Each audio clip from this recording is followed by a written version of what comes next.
हाँ जी, वंदे मातरम। सभी को नमस्कार, राम राम। भाटी आश्रम के YouTube चैनल पर आप सभी का स्वागत है। पिछले वीडियो में हमने पढ़ा प्रजामंडल का पार्ट 1। इस वीडियो में हम पढ़ेंगे प्रजामंडल का पार्ट 2। इस वीडियो में आप सभी को एक काम और करना है, A4 साइज का एक पेपर लेकर के बैठना है और उसके साथ में एक पेन लेकर के बैठना है। इस वीडियो में टोटल 15 क्वेश्चन हम डिस्कस करेंगे। तो आप उन 15 क्वेश्चन का जो आपको आंसर अगर आ रहा है A, B, C, D जो 4 ऑप्शन है, उनमें से आप अपने अपने आंसर उस A4 साइज की जो शीट है उस पर लिखते हुए चलें। लास्ट में आपको मिलान करना है और कमेंट में भी लिखना है कि आपके कितने प्रश्न हैं जो सही हो रहे हैं। ठीक है, आपकी पढ़ाई को निरंतर जारी रखने के लिए ये जो पार्ट 2 का वीडियो हम लेकर के आए हैं, जिसका जो पहला प्रश्न है जो आपकी स्लाइड पर होगा। अभी तक हमने पार्ट 1 में कितने प्रश्न कर लिए थे भाई? पार्ट 1 का जो वीडियो था उसमें हमने 1 से 15 प्रश्न किए थे। पार्ट 2 में हम प्रश्न संख्या 16 से लगा करके कितने करेंगे सर? 30 प्रश्न को करेंगे। तो प्रश्न संख्या 16 रहेगा आज का हमारा। ठीक है जी, तो आपकी स्लाइड पर है प्रश्न संख्या 16। 16वां प्रश्न आपका ये कह रहा है कि हाड़ौती प्रजामंडल की स्थापना कब की गई? हाड़ौती प्रजामंडल की जो स्थापना है वो कब की गई है? 1926 ईस्वी में, 1936 ईस्वी में, 1938 ईस्वी में, 1934 ईस्वी में। तो ये जो 4 ऑप्शन आपके लिखे हुए हैं, उनमें से जो सही ऑप्शन कौन सा है वो आपको अपनी जो A4 शीट की जो आप लेकर के बैठे हैं आज पेन, उसमें आपको टिक करके लिखना है और लास्ट में आपको मिलान करते हुए चलना साथ साथ में कि आपके कितने क्वेश्चन राइट हो रहे हैं वो आपको कमेंट में लिखना है। तो इस प्रजामंडल की स्थापना की बात करें हाड़ौती, तो इस प्रश्न का जो सही आंसर आपका क्या रहेगा? डी ऑप्शन रहेगा कि सर हाड़ौती प्रजामंडल की जो स्थापना है वो 1934 ईस्वी में होती है। स्थापना कौन करते हैं भाई? यहाँ पर तो एक ही व्यक्ति है यहाँ पर हाड़ौती का, पंडित नैनूराम शर्मा। इसको आप याद रखना, पंडित नैनूराम शर्मा। अगर पूछ ले कोटा प्रजामंडल की स्थापना किसने की, तो भी इस व्यक्ति का नाम आएगा पंडित नैनूराम शर्मा। हाड़ौती प्रजामंडल की स्थापना 1934 में। अगर कोटा पूछ लें तो कोटा प्रजामंडल की जो स्थापना है वो 1939 में होती है और कौन करता है? पंडित नैनूराम शर्मा करता है। तो इस 16वें प्रश्न का जो आपका आंसर है वो डी ऑप्शन है। अगला प्रश्न है प्रश्न संख्या 17। निम्नलिखित में से कोटा राज्य प्रजामंडल से संबंधित नहीं है। अब आपको बताना है कि ये जो नाम लिखे हुए हैं उन नाम में से कौन सा एक ऐसा व्यक्ति है जो कोटा राज्य प्रजामंडल से संबंधित नहीं है। पहला ऑप्शन है पंडित नैनूराम शर्मा, दूसरा ए बिन हरि, तीसरा शंभुदयाल सक्सेना, चौथा भालचंद शर्मा। इन 4 ऑप्शन में से ऐसा एक व्यक्ति का नाम है जो कोटा प्रजामंडल से संबंधित नहीं है, किसी और प्रजामंडल से संबंधित है। वो आपको अपनी A4 साइज की जो शीट है उस पे आपको 17वें प्रश्न का आंसर आपको लिखना है। ठीक है जी, तो इस प्रश्न का जो सही आंसर है वो मैं बता देता हूँ कि डी ऑप्शन इस प्रश्न का सही आंसर है। यहाँ अगर हम बात करें कि सर भालचंद शर्मा, भालचंद जो शर्मा है वो किस प्रजामंडल से संबंधित है? तो ये आपके बीकानेर प्रजामंडल से संबंधित है। ठीक है जी, बीकानेर प्रजामंडल में इनका योगदान रहा। बाकी कोटा प्रजामंडल से जो संबंधित है पंडित नैनूराम शर्मा है, ए बिन हरि है और शंभुदयाल सक्सेना, ये तीनों के तीनों कोटा प्रजामंडल से संबंधित हैं। आपका प्रश्न पूछा नहीं है वाला, तो इस प्रश्न का जो सही आंसर वो क्या रहेगा? डी ऑप्शन है वो बिल्कुल सही। अगला प्रश्न है प्रश्न संख्या 18। त्रिलोक चंद माथुर ने अपने साथियों के साथ करौली प्रजामंडल की स्थापना कब की? एक तो आप प्रश्न में पूछा जा रहा है करौली प्रजामंडल की स्थापना कब की, कब, कौन, किसने, इस प्रकार के जो प्रश्न प्रजामंडल से संबंधित बनते हैं और व्यक्ति का नाम लिखा हुआ है त्रिलोकचंद माथुर ने, तो किन के साथ मिलकर के? अपने जो सहयोगी साथियों के साथ मिलकर के करौली प्रजामंडल की स्थापना कब की? Option number 1 1936, option number 2 1938, option 3 1934, option number D या 4 नंबर कहते हैं 1925। तो इस प्रश्न का जो सही आंसर है वो आपका है बी ऑप्शन है जो बिल्कुल सही है। यदि बी ऑप्शन की बात करें सर 1938 में करौली प्रजामंडल की क्या होती है? स्थापना होती है। स्थापना करने वाला व्यक्ति कौन है? त्रिलोकचंद माथुर है। ठीक है, अगर बात करें 1938 की, तो 1938 में आपको छोटी सी एक ट्रिक याद रखनी, ए बी सी। ठीक है, मत्स्य संघ में जो 4 रियासतें मिले जाती हैं ए बी सी और डी, 4 रियासतें, उनमें से अगर हम बात करें कि पहली 3 रियासतें ए बी सी यानी अलवर, भरतपुर और करौली, इन 3 प्रजामंडल की जो स्थापना है वो कब होती है सर? 1938 में होती है। अलवर, भरतपुर और करौली, ये तीनों पास पास के जिले हैं, मत्स्य वाले, तो इस प्रजामंडल की स्थापना क्या है सर 1938 में होती है। फिर धौलपुर प्रजामंडल की जो बात करें सर डी यानी धौलपुर, तो धौलपुर प्रजामंडल की जो स्थापना है वो कब होती है, वो होती है आपकी 1936 में होती है। ऐसे ही आगे जो जो प्रजामंडल आएगा वैसे वैसे हम इनकी ट्रिकें आपको बताते रहेंगे। अगला प्रश्न है आपकी स्क्रीन पर, प्रश्न संख्या 19। चिरंजी लाल शर्मा, मदन सिंह, ठीक है, कई बुकों में कुंवर मदन सिंह भी लिखा, एक ही बात है, मदन सिंह, कुंवर मदन सिंह, त्रिलोकचंद माथुर किस प्रजामंडल से संबंधित हैं? इन तीन व्यक्तियों के नाम लिख दिए और आपको ये पूछ लेगा ये किस प्रजामंडल से संबंधित है। या फिर आपको ऐसा भी प्रश्न बन सकता है कि निम्नलिखित में से मेवाड़ प्रजामंडल से संबंधित हैं, उनके नाम बताइए, और पहले ऑप्शन में 3 नाम, दूसरे ऑप्शन में 3 नाम, तीसरे में भी 3 नाम और चौथे में भी 3 नाम। उनमें से आपको बताना है कि सभी के सभी जो मेवाड़ प्रजामंडल से संबंधित कौन से हैं, उस व्यक्ति का नाम भी आपको एग्जाम में पूछ सकता है। या फिर आपके 3 नाम ऊपर लिख करके पूछ लेगा कि ये आपको बताओ कि किस प्रजामंडल से संबंधित है। जैसे ये प्रश्न पूछा गया, क्या ये कोटा प्रजामंडल से संबंधित है,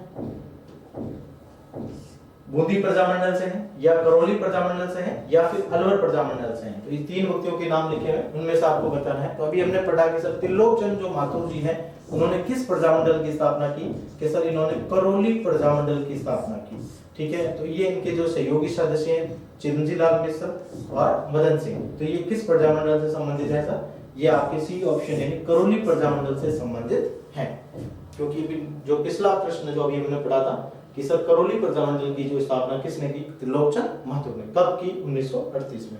और 1938 की बात करें अलवर, भरतपुर और करौली, उसके अलावा और भी है तो रियासतें यानी जहां पर प्रजामंडल बनता है वो भी 1938 में, वो आगे से आगे जो ट्रिक आएगी उसके अनुसार बताया जाए। अगला प्रश्न है प्रश्न संख्या 20।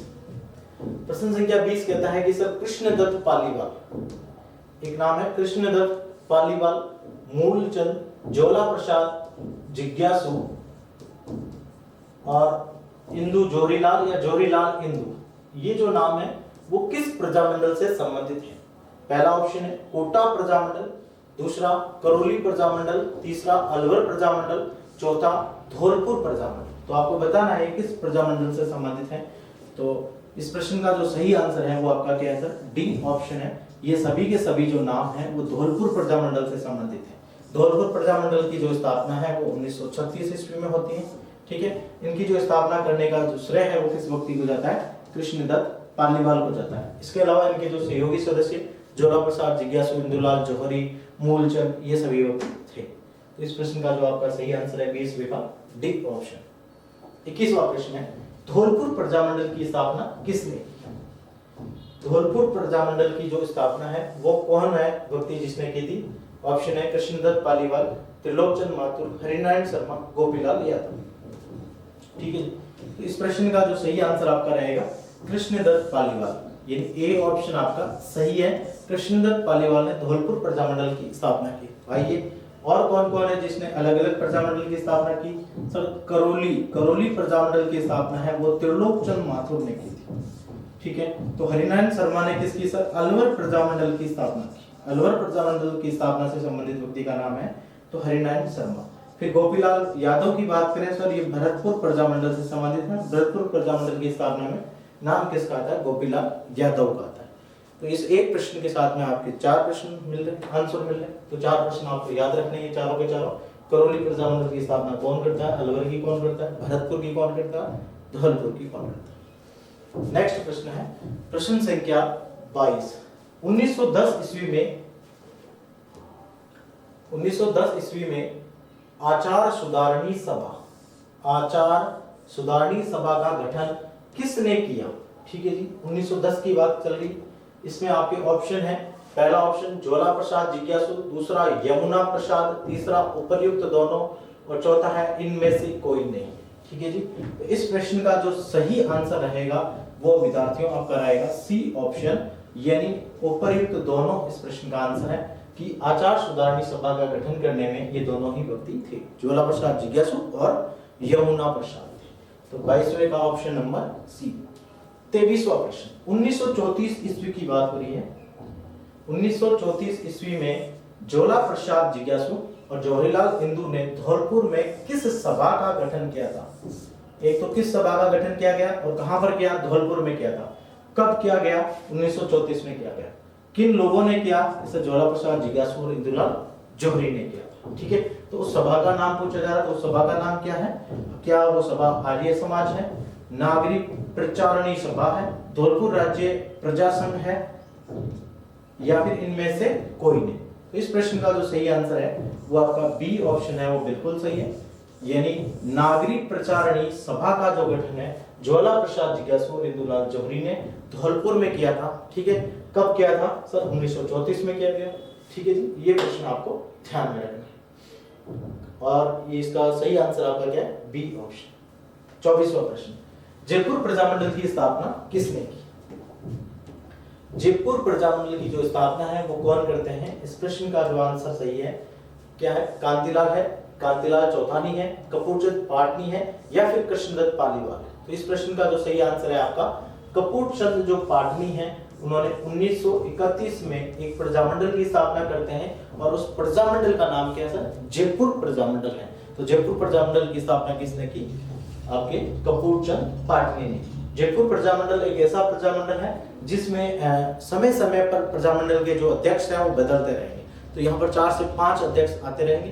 तो इनसे संबंधित प्रश्न है वो अगली स्लाइड पे करते हैं। ठीक है, 25वां प्रश्न है, निम्नलिखित को आपको सुमेलित करना। इस प्रकार के प्रश्न भी आपके एग्जाम में आ सकते हैं, देखने को मिल सकते हैं। महत्वपूर्ण प्रश्न है कि सूची 1 एक तरफ लिख दिया, सूची 2 इस तरफ लिख दिया। इस तरफ आपके प्रजामंडल के नाम लिखे हुए, इस तरफ आपके उस प्रजामंडल से संबंधित व्यक्ति के नाम लिखे हुए, या फिर उस प्रजामंडल का कहते हैं अध्यक्ष है उनके नाम जी। तो आपको बताना है कि सिरोही प्रजामंडल से संबंधित कौन सा व्यक्ति है। तो सिरोही की बात करें तो सिरोही का एक ही व्यक्ति गोकुल भाई भट्ट। तो ए ऑप्शन में आपका 2 नंबर आ रहा है। तो ए ऑप्शन ये रहा।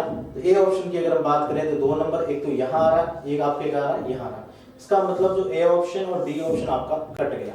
डूंगरपुर प्रजामंडल की बात करें तो डूंगरपुर यानी वागड़ का गांधी भोगीलाल पांडे एक ही व्यक्ति है। तो बी ऑप्शन में 4 नंबर आना चाहिए, 4 इसमें भी आ रहा, 4 इसमें भी आ रहा। तो अगला ऑप्शन हमें चेक करना पड़ेगा, कोटा।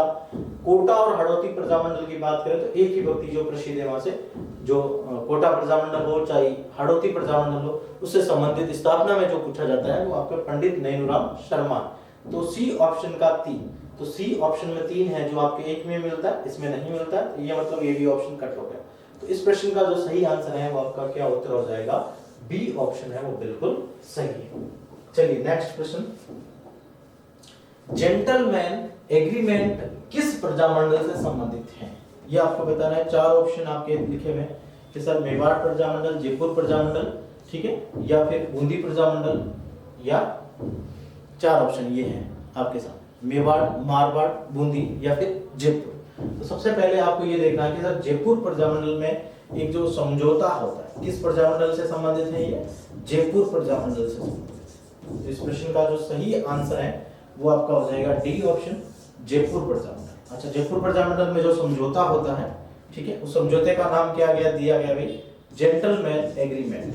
Gentleman agreement. अच्छा, ये एग्रीमेंट है, ये कब होता है, ये आपका होता है 1942 ईस्वी में। 1942 ईस्वी में जेंटलमैन एग्रीमेंट होता है। किन किन लोगों के बीच में होता है, इधर से हम बात करें जयपुर के जो अगर हम बात करें यहाँ के उस प्रजामंडल से संबंधित व्यक्ति कौन है, यहाँ पर अध्यक्ष हैं, वो आपके हैं 1942 के समय में हीरालाल शास्त्री। तो हीरालाल शास्त्री जी इस तरफ रहेंगे जयपुर के रियासत की तरफ से, ठीक है, प्रजामंडल की तरफ से। और वशिष्ठ जो जयपुर के जो प्रधानमंत्री उस समय के थे वो आपके हैं मिर्जा इस्माइल, सर मिर्जा इस्माइल। इन दोनों के मध्य एक समझौता होता है, ठीक है, और उस समझौते को कहते हैं सर जेंटलमैन एग्रीमेंट किया जाता है। एग्रीमेंट मतलब समझौता, जेंटलमैन मतलब 2 बुद्धिजीवी लोग आपस में क्या करें, समझौता करते हैं। तो इस समझौते से जो महत्वपूर्ण जो खास चीजें रहती हैं, 2 चीजें निकल के होती हैं कि एक तो जयपुर रियासत है जो भारत छोड़ो आंदोलन में समर्थन नहीं देगी, साथ नहीं देगी। दूसरा जो है उस समय 1942 के आसपास में द्वितीय विश्व युद्ध चल रहा था, तो जयपुर रियासत है जो द्वितीय विश्व युद्ध में भी क्या नहीं करेगी सर, सहयोग नहीं करेगी। तो इस प्रकार की 2 जो महत्वपूर्ण जो शर्तें यहाँ पर देखने को मिलती हैं। तो इस प्रश्न का जो सही आंसर आपका क्या हो जाएगा सर, डी ऑप्शन हो जाएगा। जेंटलमैन एग्रीमेंट किस प्रजामंडल से संबंधित है, जयपुर प्रजामंडल से। इसके अलावा आपको ये अन्य जानकारी भी थोड़ी ध्यान में रखना है। अगला प्रश्न है बाबा हरिश्चंद्र, बाबा हरिश्चंद्र, रामकरण जोशी, दौलतमल भंडारी और एक नाम आता है हंस डी राय, जो प्रजामंडल को राष्ट्रीय आंदोलन से अलग रखने के पक्ष में नहीं थे। यानी जब किस प्रजामंडल की बात चली जा रही है, उस प्रजामंडल को जो बहुत बड़ा राष्ट्रीय स्तर पर जो आंदोलन चल रहा था, भारत छोड़ो आंदोलन, ठीक है, उसमें उसको अलग रखने के ये पक्ष में नहीं थे। तब उन्होंने एक जो मोर्चा निकाला था, उस मोर्चा का नाम है आजाद मोर्चा, ठीक है। आजाद मोर्चा नाम से नया दल बना करके राज्य के विरुद्ध उन्होंने आंदोलन भी छेड़ दिया था। तो ये किस प्रजामंडल के बारे में हम बात कर रहे हैं या किस प्रजामंडल से संबंधित है? तो इसका जो सही आंसर रहेगा जयपुर प्रजामंडल, मारवाड़ प्रजामंडल, अलवर प्रजामंडल, भरतपुर प्रजामंडल। इन चार ऑप्शन में से आपको बताना है कि कौन सा सही आंसर रहेगा। तो इस प्रश्न का जो सही आंसर आपका है वो है जयपुर प्रजामंडल से संबंधित है, ठीक है जी। तो जयपुर प्रजामंडल में जो एक समझौता होता है 1942 में, जेंटलमैन एग्रीमेंट समझौता होता है, उस समझौते के विरुद्ध में एक मोर्चा निकाला जाता है। उस मोर्चे को कहते हैं सर आजाद मोर्चा। आजाद मोर्चे का जो नेतृत्व है वो कौन कौन कर रहे थे? बाबा हरिश्चंद्र, रामकरण जोशी, दौलतमल भंडारी और एक व्यक्ति और था हंस डी राय, ठीक है। तो ये चाहते थे कि राष्ट्रीय आंदोलन को इस अलग से जो ये समझौते के तहत नहीं कर करके ये भाग लेना चाहते थे भारत छोड़ो आंदोलन में, ठीक है। तो ये कह रहा है कि सर जो राष्ट्रीय आंदोलन चल रहा था 1942 में भारत छोड़ो आंदोलन, उससे ये अलग रखने के पक्ष में नहीं थे। तो फिर इन्होंने एक नया दल बनाया आजाद मोर्चा, और फिर इन्होंने क्या किया था, जो जयपुर राज्य था उसके विरोध में इन्होंने आंदोलन छेड़ा था। तो इस प्रश्न का जो सही आंसर है, ऐसी कौन सी प्रजामंडल की बात चल रही है यहाँ पर? तो जयपुर प्रजामंडल, ठीक है जी। अगला प्रश्न है प्रश्न संख्या 28। जमनालाल बजाज, जमनालाल बजाज जयपुर प्रजामंडल के अध्यक्ष कब बनते हैं? ठीक है, तो जयपुर प्रजामंडल की अगर हम बात करें तो सर 1931 की बात होगी। 1931 में जयपुर प्रजामंडल का जो अध्यक्ष है वो कपूर चंद पाटनी बनता है, कपूर चंद पाटनी। फिर 1936 में जयपुर प्रजामंडल का पुनर्गठन होता है। पुनर्गठन कराने में जो महत्वपूर्ण जो भूमिका निभाने वाले व्यक्ति कौन है? एक तो आपके हैं जमनालाल बजाज, जमनालाल बजाज, और एक व्यक्ति आते हैं आपके हीरालाल शास्त्री।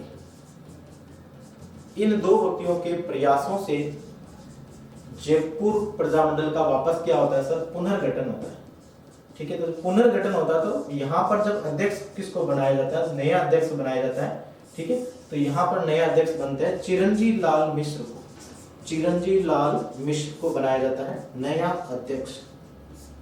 फिर 1938 की बात चले तो 1938 में अध्यक्ष कौन बन जाते हैं? जमनालाल जी बजाज बन जाते हैं। फिर 1940 के आसपास जो अध्यक्ष हैं आपके कौन बन जाते हैं? हीरालाल शास्त्री बन जाते हैं। फिर एक 1944 में और अध्यक्ष बन जाते हैं जो अपने जमनालाल जी बजाज हैं, उनकी जो पत्नी है जानकी देवी बजाज है। तो जयपुर प्रजामंडल में इतने सारे अध्यक्ष बनते हैं 31 में, 36 में, ठीक है, 38 में, 40 में, 44 में। तो यहाँ पर पूछा जा रहा है कि जमनालाल जी बजाज है वो जयपुर प्रजामंडल के जो अध्यक्ष हैं वो कब बने? तो इस प्रश्न का जो सही आंसर है वो आपका सी ऑप्शन है, वो बिल्कुल सही है, 1938 में बनते हैं, ठीक है। अगला प्रश्न है 1920 ईस्वी में मारवाड़ सेवा संघ की, 1920 ईस्वी में मारवाड़ सेवा संघ की स्थापना होती है, जिसका जो अध्यक्ष है वो किनको बनाया जाता है? मारवाड़ सेवा संघ की स्थापना 1920 में होती है, उसका अध्यक्ष किसको बनाया गया? जयनारायण व्यास को, चांदमल खुराना को, दुर्गा शंकर को, या फिर इनमें से कोई नहीं। तो इस प्रश्न का जो सही आंसर है वो आपका क्या रहेगा? तो इस प्रश्न का जो सही आंसर है वो आपका सी ऑप्शन रहेगा कि जो यहाँ पर मारवाड़ सेवा संघ की स्थापना की जाती है तो उस समय उस मारवाड़ सेवा संघ का जो अध्यक्ष है वो किनको बनाए जाते हैं? दुर्गा शंकर को बनाया जाता है। अच्छा, ठीक है जी। तो इस प्रश्न का सही आंसर आपका क्या है? सी ऑप्शन है। आज का हमारा लास्ट प्रश्न है 1929 ईस्वी में, 1929 ईस्वी में मारवाड़ राज्य लोक परिषद की स्थापना किसने की? 1929 ईस्वी में मारवाड़ राज्य लोक परिषद की स्थापना किसने की? पहला ऑप्शन आपका है जयनारायण व्यास, दूसरा चांदमल सुराणा, तीसरा दुर्गा शंकर और चौथा ऑप्शन है आपका फूलचंद बापना। तो इस प्रश्न का जो सही आंसर क्या रहेगा? जब मारवाड़ की बात चली जा रही है तो मारवाड़ का शेर राजस्थान कौन है? जयनारायण व्यास। तो मारवाड़ राज्य लोक परिषद की जो स्थापना है वो कब होती है? 1929 में होती है, और उसकी स्थापना कौन करते हैं? आपके जय नारायण व्यास करते हैं। ठीक है जी। तो ये आपके जो आज के जो प्रश्न संख्या 16 से लगा करके 30 थे, इन 16 से लगा करके 30 यानी टोटल कितने प्रश्न थे सर? 15 प्रश्न थे। 15 प्रश्न में से आपके कितने प्रश्न राइट हो रहे हैं ये आप कमेंट में लिखेंगे। ठीक है जी। या फिर आप कोई इनसे संबंधित कोई नया प्रश्न है जो हमसे पूछना चाहते हैं, क्योंकि ये वीडियो रिकॉर्डेड वीडियो है, लाइव नहीं है, तो आप जब कमेंट करेंगे तो हम आपके कमेंट में उस प्रश्न को लेकर के और एक जो नया वीडियो बनाएंगे, जितने सारे जो कमेंट से संबंधित जो प्रश्न आएंगे उन सभी प्रश्नों पर एक चर्चा करेंगे 5-7 वीडियो के बाद में। तब हम क्या करेंगे, आपके उस प्रश्न को ले लिया जाएगा वहां पर और डिटेल में आपकी जो समस्या है उसको हम समस्या का क्या करेंगे, समाधान करेंगे। धन्यवाद, मिलते हैं फिर नेक्स्ट वीडियो में। तब तक के लिए जय हिंद, जय भारत।